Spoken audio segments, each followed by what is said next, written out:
और एक और खास मेहमान हमारे साथ मुकेश मोहन गुप्ता जी स्टूडियो में जुड़ गए हैं, जो कि प्रेसिडेंट हैं चैम्बर ऑफ इंडियन एमएसएमई के। बहुत बहुत स्वागत है आपका मुकेश गुप्ता जी।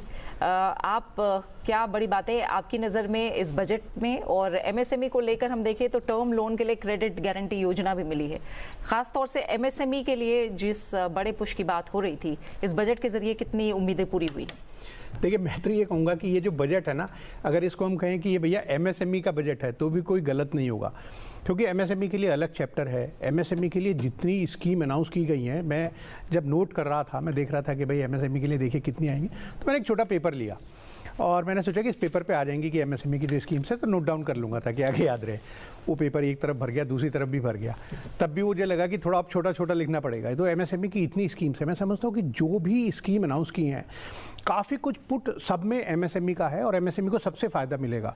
लेकिन ख़ास तौर से जो एमएसएमई के लिए जो स्कीम्स अनाउंस की गई हैं, और मैं यहाँ एक बात और कहना चाहूँगा कि ये जो गवर्नमेंट है ना, बहुत ही कंसल्टेटिव गवर्नमेंट है, क्योंकि प्री बजट कंसल्टेशन में मुझे भी बुलाया गया था ऑनरेबल फाइनेंस मिनिस्टर द्वारा, और मुझे बड़ा गर्व है ये कहते हुए कि जो भी हमने सजेशंस दिए, भाई सरकार देखिए सारी बात तो हमारी मान नहीं सकती है क्योंकि और भी बहुत सारे कंस्ट्रेंट हैं उनके पास, लेकिन अधिकतर जो मेन जो हमने सजेशन दिए वो सारे मान लिए गए। मैं ये कहूँगा, जो आपने कहा कि 100 करोड़ रुपए तक की टर्म लोन के लिए जो गारंटी दी, सेल्फ गारंटी का एक स्कीम उन्होंने अनाउंस किया है, बाकी जब डिटेल में हम बजट पढ़ेंगे तो समझ आएगा। इसके अलावा जो एक एमएसएमई की सबसे एक और बहुत महत्वपूर्ण जो समस्या है फाइनेंस के लिए, वो ये है कि उनकी जो बैलेंस शीट है ना, वो अधिकतर बैंकेबल नहीं होती। उनको पता नहीं होता क्या रेशो होनी चाहिए, प्रॉफिट कितना दिखाना चाहिए, तो ये कुछ ऐसी समस्याएं होती हैं जो बैलेंस शीट जो उनकी होती है बैंकेबल नहीं होती। इसके लिए हमने सरकार से विनती की थी कि आप ये कैश फ्लो बेस्ड फंडिंग लाइए, तो सरकार ने कह दिया, इस बार पूरी तरह से मान लिया। उन्होंने कहा कि कुछ नया असेसमेंट सिस्टम हम बनाएंगे जहां टर्नओवर के बेस पर, और ये एक ऐसा सिस्टम रहेगा जो बैलेंस शीट बेस्ड फंडिंग से कैश फ्लो बेस्ड फंडिंग में ट्रांसफ़र किया जाएगा। बहुत बड़ा एक कदम है। इसके अलावा देखिए, एक और एमएसएमई की समस्या होती है, वो ये है कि जो क्रेडिट रेटिंग है, एक्सटर्नल क्रेडिट रेटिंग है, वो जितनी भी बड़ी कंपनीज हैं और ये छोटी कंपनीज हैं, सबके लिए जो स्कोर का मॉडल है वो एक है। अब यहाँ इन्वेस्टेबल ग्रेड आता है कि भैया BBB आपका अगर रेटिंग है तब आपको पैसा मिलेगा, नहीं तो नहीं मिलेगा। और अधिकतर जो हम एमएसएमई हैं वो इस BBB जो रेटिंग है उसमें फेल हो जाते हैं। तो हमने भी सरकार से ये विनती की थी, हमने कहा था कि भाई इनके लिए या तो एसएमई रेटिंग को ही मान लिया जाए या इनके लिए जो स्कोर मॉडल है वो डिफरेंट कर दिया जाए। अब सरकार ने एक कदम और आगे बढ़ गई है, उन्होंने कहा कि हम बैंक से ये कह रहे हैं कि अपना इंटरनल सिस्टम डेवलप करें, और ये एक्सटर्नल जो क्रेडिट रेटिंग कराते हैं उसकी जो रिक्वायरमेंट है, क्योंकि बैंक के पास लोन लेने जाते हैं और एक डायलॉग है ना कि जाओ पहले उसका सिग्नेचर लेकर आओ, हाँ, तो वो यहाँ पर होता है कि हम बैंक के पास लोन लेने गए, उसने कहा कि जाओ पहले केयर, इकरा या जो और रेटिंग एजेंसी हैं उनका सिग्नेचर लेकर आओ, उनसे पूछो कि आप BBB रेटेड हो या नहीं। वो मैं समझता हूँ कि वो जो रिजीम है वो अब ख़त्म हो जाएगा।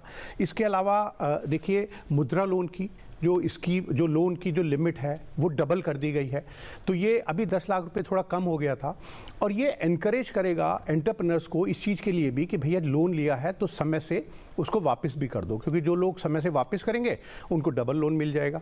तो ये एक बहुत बड़ा कदम है, मैं समझता हूँ। एक और बहुत बड़ी समस्या जो एमएसएमईज फेस कर रहे थे वो ये था, स्पेशल मेंशन अकाउंट। हम सब ने सुना है कि अगर एक दिन का भी भैया डिले हो गया तो 30 दिन के डिले में या 30 दिन के किसी डिफॉल्ट में हम स्पेशल मेंशन, भैया खास तौर से ध्यान, और खास तौर से ध्यान अच्छे वे में नहीं, खराब वे में। तो अब स्पेशल मेंशन अकाउंट को, और कोई ये बिल्कुल छुआछूत की बीमारी थी कि भैया इसको तो छूना नहीं है, बैंकर कहते थे। आपके पास वापस लौटेंगे क्योंकि एमएसएमई के इतने सारे बिंदु हैं जो प्रावधानों के रूप में से जुड़े हुए हैं कहीं ना कहीं। Right, taking on the same, the employment incentive job schemes, Mr. Gupta, the fact that in a country where you see a large number of youth drawn towards the public sector, towards government jobs, how is incentivizing the private sector also going to help? We are a young population, and the fact that they need to be skilled, they need to be trained in that way, and all of these schemes rightly fit into the bill. Will it take care of the employment scenario in the country? Definitely. So the government is also well aware that if the employment has to be generated, it will be through MSME sector. The government cannot create so much of job. In fact, the ultimate job creation will be through MSMEs. We have more than 6 crore MSMEs in the country as on today, and more than 15 crore are employed by these MSMEs. And see, there are many schemes which have been launched, announced in this budget. I would like to comment on 2-3 very important things. See, the problem of the MSMEs is, suppose I want to start a business, I want to start a manufacturing unit. Where will I start the manufacturing unit? Where is the land available? And the cost of the land, is any MSME able to purchase the land at such high cost? So the government, we discussed with the government, as I was just referring to that, you know, we have also submitted our suggestion to Honorable Prime Minister, Honorable Finance Minister in the pre-budget consultation. And this point was also raised by us. So the government has announced the industrial park. 12 industrial parks will be created by the government. More so, the industrial park will be created, but where these workforce will live nearby. So they are saying that we will create the rental accommodation for the workforce. तो एकदम बिल्कुल मुझे ऐसा लगता है कि grass root पर जाकर सोचा है सरकार ने कि अगर हमें प्रोडक्टिविटी, मैन्युफैक्चरिंग आउटपुट, एम्प्लॉयमेंट, ये इन चीज़ों को अगर बढ़ाना है तो फिर MSME सेक्टर से ही ये बढ़ाया जा सकता है। और उसके लिए इंडस्ट्रियल पार्क अगर बनेंगे, वहाँ पर आसपास रहने के लिए लोगों को ये रेंटल एकोमोडेशन मिलेगी, I suppose that will add lot of value for the employment and will increase the GDP also. तो ये क्या स्वरोजगार की बात करें तो वो भी, उसमें भी विस्तार होगा 100%। और देखिए, मैं एक बात और कहना चाहता हूँ, देखिए हम हर बार सरकार की तरफ एकदम नज़र गड़ाए देख नहीं सकते कि भैया रोजगार दो, रोजगार दो। जो प्राइवेट सेक्टर है ना, उनको भी आगे आना पड़ेगा। मैं आपको एक छोटा सा एग्जाम्पल देता हूं कि हम chamber of Indian micro small medium enterprises में हमने क्या किया, स्किलिंग ऑन एम्प्लॉयमेंट के लिए हमने ये कहा कि हम MSME मित्र अपॉइंट कर रहे हैं और वो जा रहे हैं MSMEs के पास। हम उनको पूरा स्किलिंग करते हैं, डेली 6 से 7 बजे ऑनलाइन, और फिर फिजिकल उनकी ट्रेनिंग करते हैं। डिफरेंट डिपार्टमेंट के लोगों को बुलाते हैं, और उसकी जो ब्यूटी है वो ये है कि वो जब MSME के पास जाते हैं, जितनी भी सेवाएं उनको देते हैं उससे एक भी पैसा चार्ज नहीं करते, क्योंकि डिफरेंट डिपार्टमेंट, मिनिस्ट्री, जैसे अभी एक ई-कॉमर्स के लिए सरकार ने एक यहाँ पर बजट में स्कीम लॉन्च की है एक्सपोर्ट हब के लिए। देखिए, मैं समझता हूँ कि इसका इशारा शायद सरकार का ONDC जो open network for digital commerce है उसकी तरफ है। और अभी इंटरनेशनल MSME डे हमने देखा 27 जून को, वहाँ पर एक स्कीम अनाउंस की गई टीम, जहाँ पर कहा गया कि अगर ये छोटे जो व्यापारी हैं, MSMEs हैं, अगर ये अपने आप को ONDC पर ऑनबोर्ड करेंगे तो उनको बहुत सारे इंसेंटिव दे रही है सेलर्स प्लेटफॉर्म और बायर्स प्लेटफॉर्म दोनों की तरफ से। तो ये जो मैं जो आपको बोल रहा था, ये हमने MSME मित्रा का शुरू किया, हमने उनको स्किलिंग किया, उनको हम एश्योर कर रहे हैं कि आपको कम से कम 1 लाख रुपए महीना कमाने का अवसर मिलेगा अगर आप थोड़ी सी भी मेहनत कर लेंगे। तो प्राइवेट सेक्टर को भी आगे आना पड़ेगा, वो आगे आना चाहती है, लेकिन क्योंकि कई बार ज़मीन और कॉस्ट इतने ज़्यादा हो जाती थी, अब ये अगर इंडस्ट्रियल पार्क बनेंगे और चीज़ें आएंगी। एक और फाइनेंस का एक बहुत अच्छा स्कीम सरकार ने इस बार अनाउंस की है, ट्रेड्स जो है, क्योंकि हर बार हम बैंक की तरफ देखते रहते हैं और बैंक कई बार कहता है कि भैया सिक्योरिटी लेकर आओ। ट्रेड प्लेटफॉर्म एक ऐसा प्लेटफॉर्म है जहाँ पर आप अपना जब इनवॉइस रेज करते हैं, कोई चीज़ सामान बेचते हैं, तो जो बायर हैं उनका बिल डिस्काउंट हो जाता है। और ये जो बिल डिस्काउंट होता है, उसके बाद अगर वो पेमेंट करे, बड़ा बायर या जो गवर्नमेंट है वो करे या ना करे, ये जो MSME है उनकी कोई लायबिलिटी नहीं रहती है। तो यहाँ पर सरकार का जो लिमिट थी, थ्रेशोल्ड लिमिट, वो 500 करोड़ थी कि 500 करोड़ से ऊपर की जो CPSCs हैं और जो प्राइवेट सेक्टर में कंपनीज हैं उनको मैंडेटरीली इस प्लेटफॉर्म पर एज ए बायर आना होगा और उनके बिल डिस्काउंट होंगे। अब सरकार ने इसकी लिमिट घटाकर 250 करोड़ कर दी है। मैं समझता हूँ कि बड़ा एक सराहनीय कदम है। बस सरकार से हमारी ये और एक इल्तिजा रहेगी कि जितनी भी CPSCs हैं या जो PSU जितनी भी हैं, उनको मैंडेटेड करना चाहिए कि भाई आपके जितने भी इनवॉइस अब परचेज आप कर रहे हैं MSME से, वो सब ट्रेड प्लेटफॉर्म के थ्रू होगा। और ये यहाँ पर ये भी कहा गया है इस बजट में, मैं सुन रहा था कि अभी तक जितनी भी स्कीम है वो माइक्रो एंड स्मॉल एंटरप्राइजेस के लिए, कोई भी स्कीम मुझे ऐसी दिखाई नहीं देती थी जो मीडियम एंटरप्राइजेस के लिए है। यहाँ जो ट्रेड प्लेटफॉर्म पर जो स्कीम का जो 250 करोड़ का जो लिमिट अब रिड्यूस की है, थ्रेशोल्ड लिमिट, वहाँ ये भी कह दिया कि जो मीडियम कैटेगरी के जो इनवॉइसेज हैं वो भी यहाँ पर डिस्काउंट होंगे। तो मैं समझता हूँ इससे हमारी जो फंडिंग की अगर प्रॉब्लम है वो दूर हो जाती है।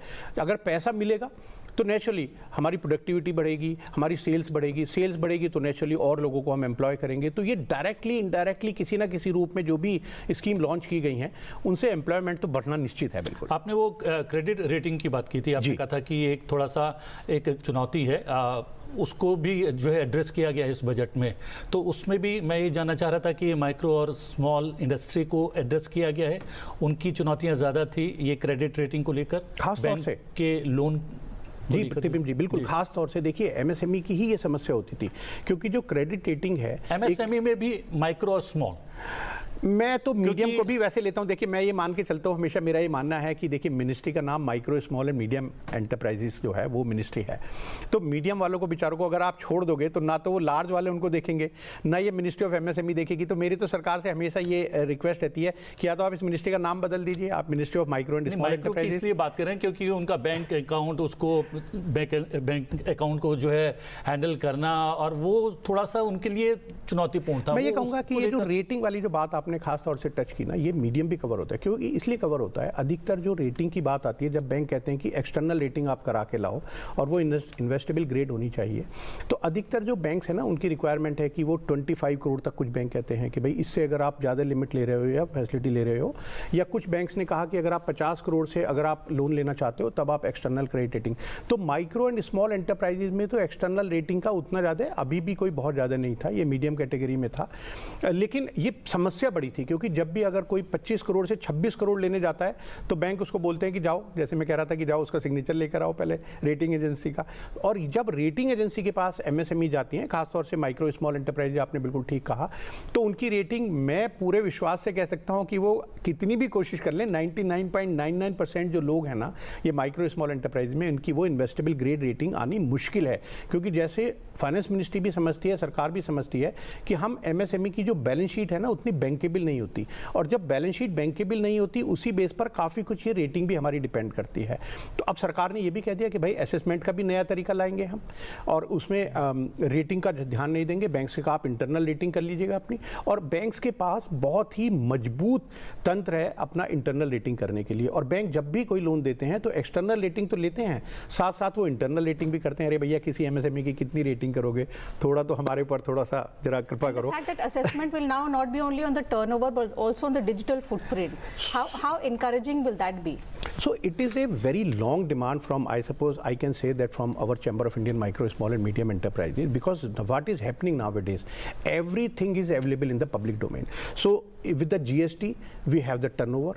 Not only the turnover, we have the details of, month-wise turnover, how compliant we are as regards the payment of the GST is concerned. From the CIBIL score, you have our credit history. From the income tax department, you have our all income related information. From our bank account, you have all the information, how many checks have been dishonored, how many transactions are there in the bank account. So I will say that to take a financial decision by the banks, everything and anything is available online to these bankers. There is no need to go to the balance sheet. Balance sheet may be good, bad. Even some bad companies may manage a good balance sheet. Okay. Right? So, but these information which I am talking about are in the public domain, and bank can take a very nice, logical decision as regards their finance to these MSME based on the GST and income tax, bank account, credit bureau score, and CMR rating. So these are the things where the cash flow based funding is important as compared to the balance sheet funding, and I suppose the government is also, and you will see most of the private sector banks. So while and the NBFCs, there's been special focus on manufacturing and MSME sectors, of which this experts have spoken about. को थोड़ा सा और हम budget में जो निर्मला सीतारमण ने जिक्र किया, गुप्ता जी, उन्होंने कहा कि नेचुरल फार्मिंग के लिए वो कोशिश करेंगे कि 1 करोड़ किसान नेचुरल फार्मिंग की प्रैक्टिस करें। परंतु नेचुरल फार्मिंग की प्रैक्टिस करना, इसके लिए जो इंफ्रास्ट्रक्चर की ज़रूरत होती है, एक जो केमिकल या रसायन युक्त जो खेती है, उसके लिए आपको DAP चाहिए, यूरिया चाहिए, और बाकी नेचुरल इंग्रेडिएंट्स चाहिए होते हैं, वो क्लाइमेट चाहिए होता है। लेकिन नेचुरल फार्मिंग के लिए भी कुछ ना कुछ चाहिए। उसके लिए भी आपको बायोगैस प्लांट चाहिए, वो बायोगैस प्लांट आपको खेत पर चाहिए, वो एक सिस्टमेटिक तरीका उसका हो कि पशु उसी के ऊपर हों, वहीं से गोबर और उनका वेस्ट जो है वो फार्म वेस्ट जा सके और वो पानी के साथ मिलकर खेतों में जा सके। मतलब वो उतना ही सरल हो तब उस प्रैक्टिस को वो कर सकते हैं। नहीं तो वो जो परंपरागत तरीका है कि गोबर कहीं एक जगह ढेर लगाया गया है, फिर उसको ट्रांसपोर्ट किया जाएगा खेत में, फिर उसको उतना लेबर और उतना वो सब करना जो है किसान शायद वो नहीं कर पाए, और इसलिए उन्होंने एक आसान प्रैक्टिस को पकड़ लिया। अगर उसी प्रैक्टिस में थोड़ा सा कुछ एक सिस्टम, एक इनोवेशन अगर आप अप्लाई करते हैं, तो मैं देखता हूं कि कुछ लोग या कुछ किसान इस तरह से कर पा रहे हैं, जहां वो केवल बिजली का स्विच ऑन करते हैं और उनके पानी के साथ ही उनका जो नेचुरल खाद है वो भी खेत के अंदर चला जाता है और पशुओं का गोबर तक भी उनको नहीं उठाना पड़ता। इतना ज़्यादा इनोवेशन वहाँ भी है, परंतु उसकी कोई स्केलिंग, उसकी कोई ब्रांडिंग ये सब नहीं हो पाती है। नहीं, देखिए अभी हमारे जो किसान हैं वो भी मैं समझता हूँ कि पढ़े लिखे समझदार जो यूथ अगर आ रहे हैं इस किसान के अपने प्रोफेशन में, तो अब ठीक कह रहे हैं कि वो भी इनोवेटिव हैं, नए नए तरीके आ रहे हैं। जो स्टार्टअप है हमारे, बहुत सारे स्टार्टअप जो हैं वो इसमें एग्री सेक्टर में बहुत स्टार्टअप आ रहे हैं। सरकार ने जो फूड क्वालिटी टेस्टिंग के लिए भी यहाँ पर अनाउंस किया है, तो मुझे कोई संशय नहीं है कि ये जो आप बता रहे हैं जो नेचुरल फार्मिंग है, ऑर्गेनिक फार्मिंग है, और जिस तरह से जो अभी हमारे जो देश के लोग हैं अभी वो अपने स्वास्थ्य के प्रति चिंतित हैं और वो भी चाहते हैं कि हम ये जो ऑर्गेनिक प्रोडक्ट हैं उनको यूज़ करें, यहाँ देश में नहीं विदेशों में भी उनकी डिमांड है। तो मुझे तो कोई ज़्यादा संशय नहीं है इसमें कि इसमें सरकार का जो मकसद है, सरकार का जो टारगेट है वो उसको नहीं अचीव कर पाएगी। बिल्कुल, सरकार ने ये कहा है कि भाई हम जो हैं 1 करोड़ किसानों को भाल साहब की सर्टिफाई करेंगे, उनको हम सर्टिफिकेशन देंगे जब वो नेचुरल प्रैक्टिस कर रहे होंगे। लेकिन इस सब को एग्जीक्यूट कराने के लिए मुझे लगता है कि जो हमारे पास 7,256 जो ब्लॉक हैं पूरे देश के अंदर, और हमारे पास 731 कृषि विज्ञान केंद्र हैं, केवीकेज हैं, 75 एग्रीकल्चर यूनिवर्सिटीज़ हैं, तो ये और स्टेट इंस्टीट्यूट्स हैं, तो ये सब मिलाकर जो हमारे पास एक इंफ्रास्ट्रक्चर है, जो एग्रीकल्चर में काम करने वाली जो ये वर्कफोर्स है, इस वर्कफोर्स का इस्तेमाल अगर और उसकी साथ में जवाबदेही अगर तय होती है, तब ये बात शायद आगे बढ़ सकती है। और इसमें मैं अगर थोड़ा सा ऐड करना चाहूँ, देखिए बजट में अनाउंस किया है कि नाबार्ड के द्वारा प्रोडक्शन फाइनेंसिंग की स्कीम लॉन्च की गई है। इसके अलावा लैंड रिफॉर्म्स पर बहुत ज़्यादा जोर दिया गया है इस बजट में। और ये जो किसान हैं उनको कई बार अपनी जगह का पता नहीं होता था, जगह पता है तो फिर उसको वो मॉर्गेज नहीं कर सकते थे या बैंक में गिरवी नहीं रख सकते थे, वहाँ से फंडिंग नहीं ले सकते थे। जो झगड़े हैं वो बहुत ज़्यादा कोर्ट कचहरी होती थी। मैं समझता हूँ कि अगर ये लैंड रिफॉर्म्स होंगे, नाबार्ड की जो स्कीम आएगी, ये भी काफ़ी कुछ मदद करेंगे किसानों का इसमें टेक्नोलॉजी अपग्रेडेशन में इनके लिए, और जो भी कुछ सरकार का विजन है उसको पूरा करने में। What role will the states play, considering the fact that states will also have a major role, and how are we looking at the center incentivizing states towards bringing about these land related reforms? Definitely this land is basically a center state subject, so all states have to be in line with the center government for this thing. I suppose जितने भी state government है, मुझे लगता है कि वो भी चाहते हैं, और जब ये सेंट्रल गवर्नमेंट उनको कुछ फंडिंग का कुछ देगी, जैसे उन्होंने कहा कि कुछ सबवेंशन भी देंगे उनको, जो लोन दिया जाएगा उसमें इंटरेस्ट पर, तो मुझे लगता नहीं कि जो स्टेट हैं जितनी भी, वो सब सेंटर के साथ कंधे से कंधा मिलाकर ना चलना चाहेंगी। इन खास तौर से ये जो रिफॉर्म्स हैं जिनकी हमने बात की फार्मर्स के लिए, क्योंकि जो किसान हैं वो तो चाहे सेंटर हो या स्टेट हो, सबका वो वोट बैंक भी है और सबकी नज़र में उनके लिए बहुत कुछ करने की उम्मीद भी है। बिल्कुल।